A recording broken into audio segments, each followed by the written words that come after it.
Assalamualaikum warahmatullahi wabarakatuh. Selamat siang dan selamat sore mahasiswa kelas reguler maupun kelas paralel mata kuliah hukum agraria. Di pertemuan yang ke-12 ini saya akan menyampaikan materi mengenai pendaftaran tanah.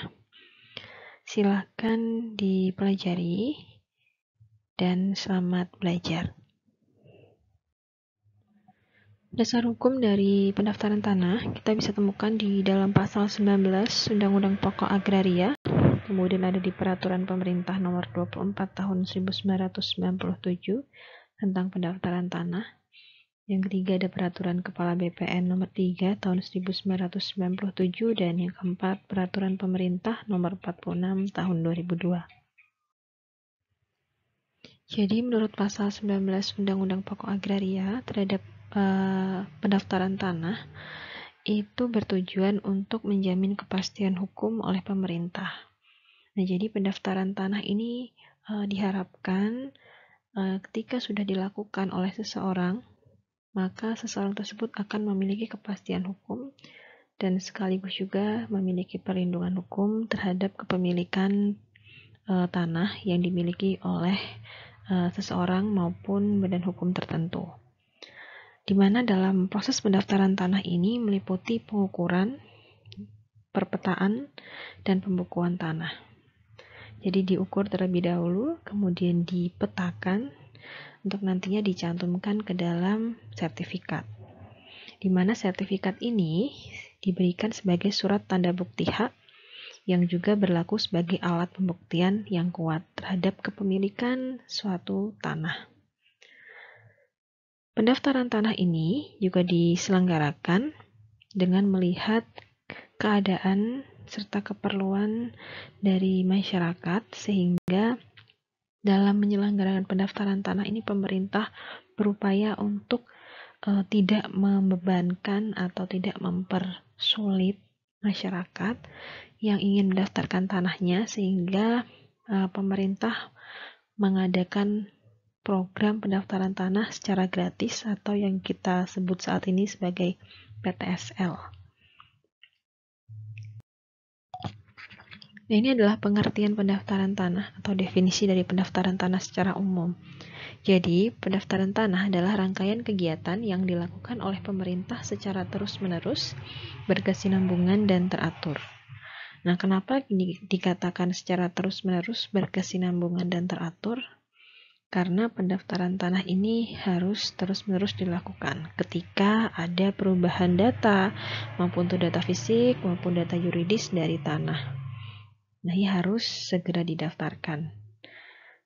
Berkesinambungan dan teratur ini dilakukan supaya dalam kepemilikan tanah ketika terjadi perubahan data fisik maupun data yuridis ini bisa segera untuk dicatat di dalam data kantor pertanahan, untuk kemudian nanti diterbitkan sertifikat sebagai tanda bukti kepemilikan tanah.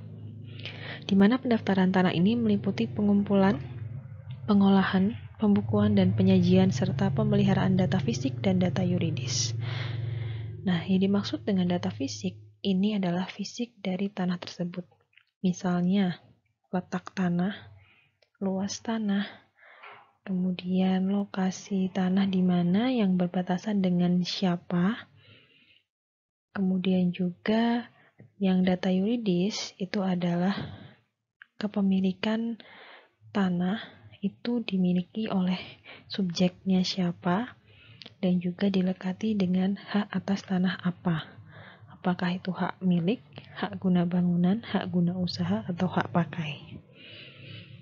Di mana penyajian data ini bisa dalam bentuk peta dan juga daftar mengenai bidang-bidang tanah dan satuan-satuan rumah susun, untuk kemudian nanti diberikan surat tanda bukti hak bagi bidang-bidang tanah yang sudah ada haknya dan hak milik atas satuan rumah susun serta hak-hak tertentu yang membebaninya. Jadi nanti pemberian surat tanda bukti hak atau sertifikat tanah ini mengikuti dari jenis hak atas tanah apa yang melekat pada tanah tersebut. Misalnya, tanah tersebut dilekati dengan hak milik, berarti sertifikat yang akan diterbitkan nanti pun berupa sertifikat hak milik. Begitu pula dengan hak-hak atas tanah yang lain. Nah, ini adalah asas-asas pendaftaran tanah yang tercantum di dalam pasal 2 PP nomor 24 tahun 97. Jadi ada 5 asas yang tercantum di situ, yaitu asas sederhana, asas aman, asas terjangkau, asas mutakhir, dan asas terbuka. Untuk asas sederhana, itu berarti bahwa ketentuan dan prosedur pendaftaran tanah mudah untuk dipahami. Sehingga masyarakat yang belum mendaftarkan tanahnya atau sudah pernah mendaftarkan tanahnya dan sudah memiliki sertifikat, itu tidak menganggap bahwa prosedur atau proses pendaftaran tanah itu merupakan hal yang sangat rumit. Maka dari itu pemerintah berusaha untuk membuat pendaftaran tanah ini menjadi hal yang sederhana, sehingga terhadap tanah-tanah yang belum pernah didaftarkan atau yang sudah pernah didaftarkan lalu akan dialihkan dibalik nama, nah ini untuk bisa segera didaftarkan agar dapat memperoleh kepastian dan kekuatan hukum yang jelas. Lalu yang aman ini diselenggarakan secara teliti dan cermat sehingga hasilnya dapat menjamin kepastian hukum. Jadi dalam hal pembuatan sertifikat pendaftaran tanah ini harus benar-benar dilihat secara cermat dan teliti dari segi berkas-berkas yang dicantumkan, kemudian dari segi siapa subjek atau pemilik yang berhak ditulis dicantumkan di dalam sertifikat, kemudian hak atas tanah apa yang melekat di atas tanah tersebut, letaknya di mana, luasnya berapa, berbatasan dengan siapa, ini harus benar-benar dilihat, diperhatikan secara teliti dan cermat. Karena penulisan nama, misalnya subjek hukum itu salah tulis nama, itu akan berakibat fatal. Dan itu juga pasti akan berakibat buruk ketika nanti suatu saat tanah tersebut disengketakan. Ternyata kok dicocokkan dengan KTP atau data diri kok berbeda. Nah ini mungkin akan menimbulkan permasalahan di belakang. Jadi harus benar-benar diperhatikan dalam hal pengumpulan berkas-berkas persyaratan-persyaratan ketika akan melakukan pendaftaran tanah. Ya, jadi harus menyertakan KK, ya kartu keluarga, kemudian data diri KTP, kemudian juga surat tanah ya bisa berupa letter C kalau memang tanah tersebut masih berupa letter C atau masih berupa akta jual beli atau berupa akta hibah atau justru sudah berbentuk sertifikat ya karena sudah pernah didaftarkan tapi ingin dibalik nama dan lain-lain. Nah ini harus disertakan juga. Kemudian tanda batas ya persetujuan dari pemilik batas tanah di kanan, kiri, depan dan belakang. Lalu membawa juga BPHTB ya atau bukti setor biaya perolehan ya atau surat hak atas tanah dan bangunan serta PPh ya pajak penghasilan. Dan juga nanti mengisi formulir atau surat permohonan atau surat pernyataan dari peserta yang ingin mendaftarkan tanah. Untuk nantinya bisa diteliti oleh pihak yang berwenang, dalam hal ini kantor pertanahan, sehingga nanti dapat menjamin kepastian hukum. Dan yang ketiga adalah terjangkau. Ini artinya adalah dapat dijangkau oleh pihak yang memerlukan. Jadi dalam melaksanakan pendaftaran tanah ini diusahakan agar pemerintah ini bisa menjangkau masyarakat yang bertempat tinggal di pelosok yang ingin mendaftarkan tanahnya tetapi berkendala atau terkendala dengan jarak atau dengan biaya. Ya. Biasanya pemerintah ini memiliki mobil dari kantor pertanahan yang keliling di desa-desa, kemudian nanti mengadakan pendaftaran tanah secara massal sehingga masyarakat nanti bisa mendaftarkan tanahnya itu melalui pemerintah desa untuk nantinya sampaikan ke pemerintah atau ke kantor pertanahan agar tanah miliknya itu bisa segera didaftarkan. Kita mengenal dengan sistem PTSL-nya saat ini.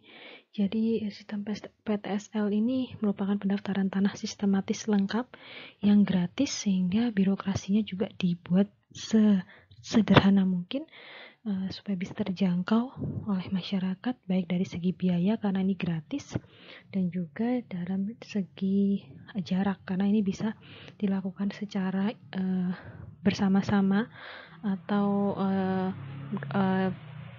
disampaikan ke pemerintah desa untuk nanti pemerintah desa yang menggabungkan mendata masyarakat yang ingin mendaftarkan tanahnya untuk nanti didaftarkan secara bersama-sama atau secara massal. Kemudian yang keempat, mutakhir. Ini kelengkapan yang memadai dalam pelaksanaannya dan kesinambungan dalam pemeliharaan data. Ya, jadi PTSL merupakan salah satu program juga pemerintah supaya bisa memutakhirkan data dan proses dalam mendaftarkan tanah. Kalau dulu mungkin kita harus datang sendiri, mengurus sendiri langsung ke BPN, kemudian nanti ke PPAT juga dalam hal pendaftaran tanah. Tapi dengan adanya PTSL ini diharapkan lebih bisa menjangkau masyarakat, memberikan kemudahan kepada masyarakat untuk mendaftarkan tanahnya, sehingga tidak merasa berat, tidak merasa malas, tidak merasa sulit untuk mendaftarkan tanahnya dikarenakan kendala biaya maupun kendala prosedur.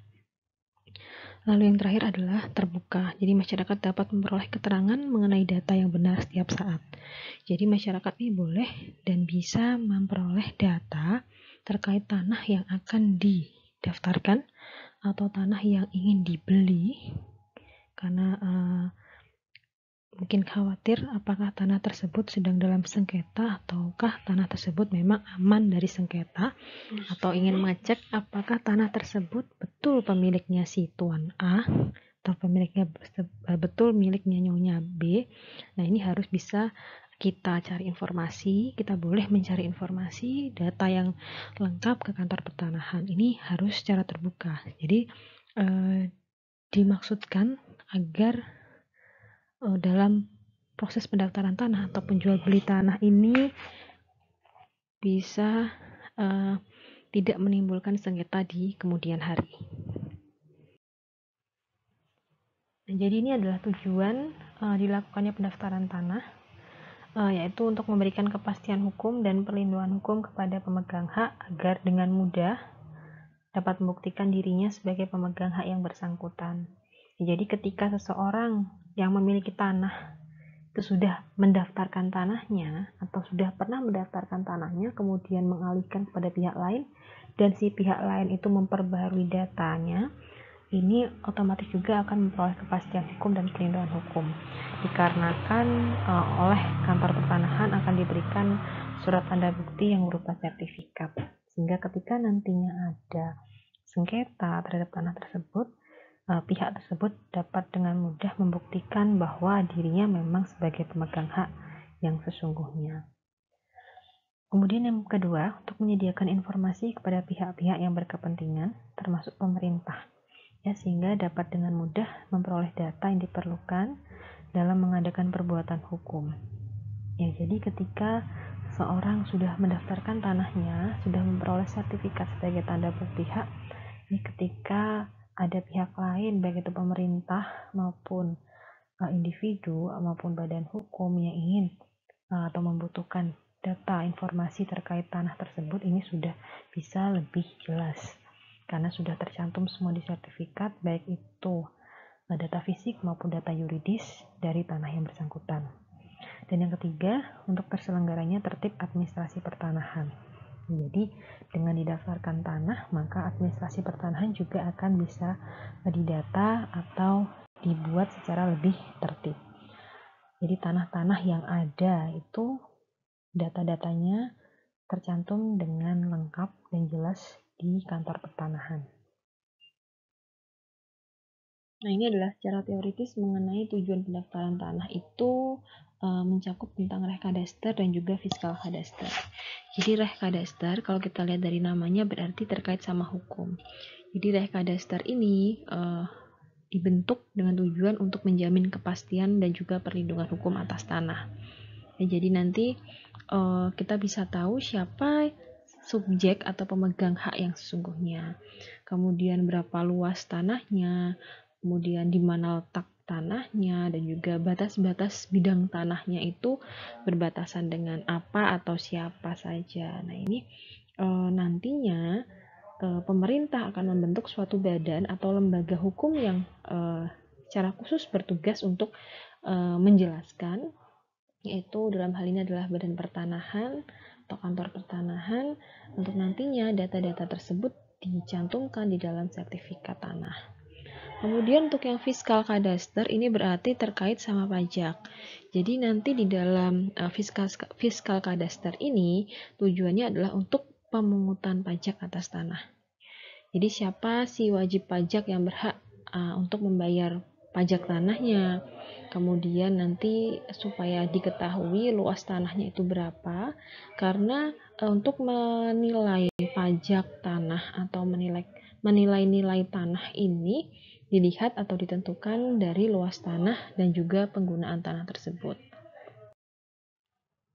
Ini adalah sistem pendaftaran tanah. Jadi dalam sistem pendaftaran tanah ini ada kekuatan pembuktian yang terbagi menjadi dua, yaitu sistem publikasi positif dan juga sistem publikasi negatif.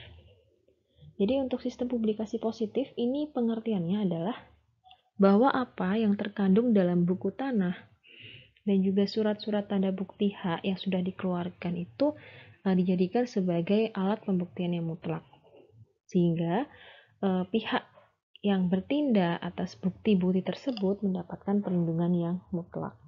Meskipun nantinya di kemudian hari itu sudah terbukti bahwa keterangan yang terdapat di dalamnya itu tidak benar, maka pihak yang merasa dirugikan akan mendapat kompensasi dalam bentuk lain.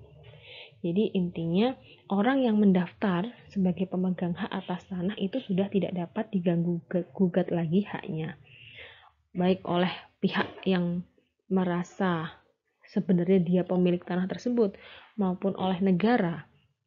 Jadi negara ini juga menjamin bahwa pendaftaran itu yang dilakukan adalah dianggap benar. Nah, untuk sistem publikasi positif ini menggunakan sistem pendaftaran hak. Ya, jadi sertifikat yang diterbitkan itu sebagai tanda bukti sifatnya mutlak. Baik itu data fisiknya maupun data yuridis yang tercantum di dalam sertifikat tersebut tidak dapat diganggu gugat. Dan negara sebagai pendaftar itu menjamin bahwa data fisik dan data yuridis yang ada dalam sertifikat tersebut adalah benar. Jadi kalau ada pihak lain yang merasa dirugikan itu mendapatkan kompensasi dalam bentuk lain. Nah, untuk sistem publikasi positif ini biasanya membutuhkan waktu yang lama karena petugas pendaftarannya akan melaksanakan tugasnya itu dengan sangat teliti, tentu saja dengan biaya yang justru menjadi relatif lebih mahal. Sedangkan untuk yang sistem publikasi negatif ini kebalikan dari sistem publikasi positif. Jadi sistem publikasi negatif ini artinya adalah pemegang hak yang sebenarnya akan selalu dapat menuntut kembali haknya yang terdaftar dalam sertifikat tersebut. Jadi sertifikat yang dikeluarkan itu kuat, ya, tapi tidak mutlak. Jadi ketika ada pihak lain yang ingin memiliki atau merasa bahwa tanah tersebut sebenarnya bukan milik dia, tapi itu sebenarnya milik saya bisa menyertakan, ya, melampirkan bukti-bukti untuk nantinya dibuktikan bahwa ternyata sertifikat tersebut bisa dibatalkan. Jadi sifatnya berbeda dengan sistem publikasi positif. Kalau sistem publikasi positif itu apapun data yang sudah tercantum di dalam sertifikat dianggap benar. Entah itu memang betul-betul tanah itu milik si subjek hak tersebut atau tidak, itu dianggap benar. Tapi kalau yang sistem publikasi negatif itu sertifikat sudah dibuat, ya, sifatnya kuat, tetapi masih ada kemungkinan untuk nantinya digugat atau masih ada kemungkinan beralih namanya ke pihak lain yang dianggap memang sebagai pemilik tanah yang sesungguhnya. Nah, untuk sertifikat yang diterbitkan di dalam sistem publikasi negatif ini sifatnya kuat, tapi secara data fisik dan data yuridis ini belum tentu betul. Jadi sepanjang memang tidak ada yang harus dibuktikan oleh pihak lain, maka itu dianggap benar. Tapi kalau ada pihak lain yang bisa membuktikan bahwa data fisik dan data yuridis yang sudah tercantum dalam sertifikat itu ternyata salah, maka sertifikat sudah bukan menjadi satu-satunya tanda bukti hak atau sumber kekuatan kepemilikan tanah tersebut. Nah, untuk pihak lain yang dirugikan dalam penerbitan sertifikat di dalam sistem publikasi negatif ini bisa mengajukan keberatan kepada penyelenggara pendaftaran tanah untuk membatalkan sertifikat tersebut atau menggugat ke pengadilan agar sertifikat itu dinyatakan tidak sah. Dalam sistem publikasi ini, Indonesia menganut dua sistem sekaligus. Jadi yang dianut oleh Indonesia itu adalah sistem publikasi negatif tapi bertendensi positif ya. Jadi kedua-duanya ini dianut di Indonesia. Nah, prinsip hukum yang menjadi landasan dalam kepemilikan tanah dalam hal pendaftaran tanah ini menjadikan bahwa sertifikat itu sebenarnya bukan sesuatu hal yang mutlak. Tapi sifatnya kuat ya, sepanjang memang belum ada pihak lain yang bisa menunjukkan pembuktian sebaliknya. Ya, jadi tanah tersebut masih tetap dimiliki oleh si pemegang sertifikat. Dalam sistem publikasi negatif itu kan negara tidak menjamin kebenaran data, tidak seperti sistem publikasi positif di mana negara menjamin kebenaran data.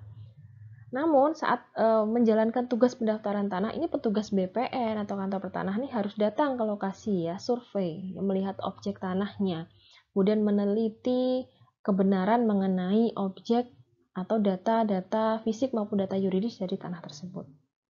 Nah, prinsip hukum yang menjadi landasan di dalam sistem publikasi negatif sertifikat tanah atau pendaftaran tanah ini adalah prinsip nemo plus iuris ya. Artinya adalah seseorang tidak boleh melakukan perbuatan hukum yang melampaui kewenangan. Nah, negara Indonesia itu menganut sistem publikasi negatif, tapi ada tendensi positifnya atau ada unsur positifnya. Jadi ini berarti bahwa negara tidak menjamin kebenaran data, tetapi tetap menginstruksikan kepada petugas kantor pertanahan atau BPN ini untuk lebih teliti di dalam mendata, ya, mensurvei atau meneliti objek tanah tersebut yang akan didaftarkan, yang akan diterbitkan sertifikat. Jadi contohnya misalnya dalam penerapan sistem publikasi negatif bertendensi positif ini, misalnya ada seseorang punya sebidang tanah, ya. Karena alasan ekonomi akhirnya ditinggalkanlah tanah tersebut, ia pergi merantau dan menitipkan tanah yang dimilikinya itu ke tetangga. Nah, ketika nanti ya dilakukan sertifikat tanah di desa tersebut, nah tetangga yang dititipi itu ternyata diam-diam diurus, tanahnya itu disertifikatkan atas namanya sendiri. Padahal aslinya itu tanah itu hanya dititipkan ke dia, kan tanah milik dia. Tetapi karena dia merasa si pemilik tanah sesungguhnya ini tidak balik-balik, pergi merantau, akhirnya tanah tersebut pun didaftarkan atas nama dia.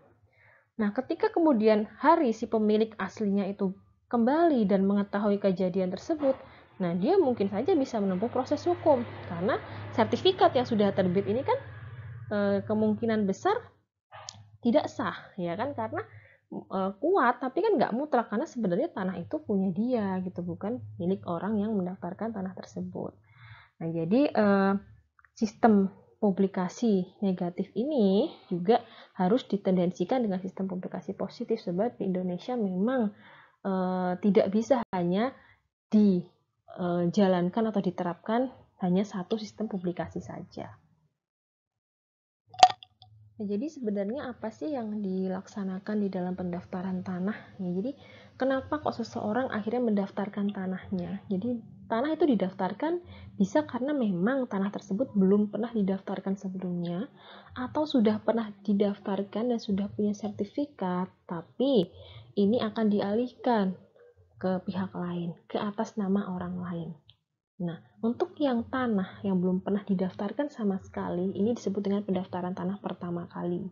Jadi belum pernah punya sertifikat, mungkin masih atas nama di dalam letter C, hanya surat keterangan desa saja, tapi belum ada sertifikatnya. Nah, ini dinamakan pendaftaran tanah pertama kali.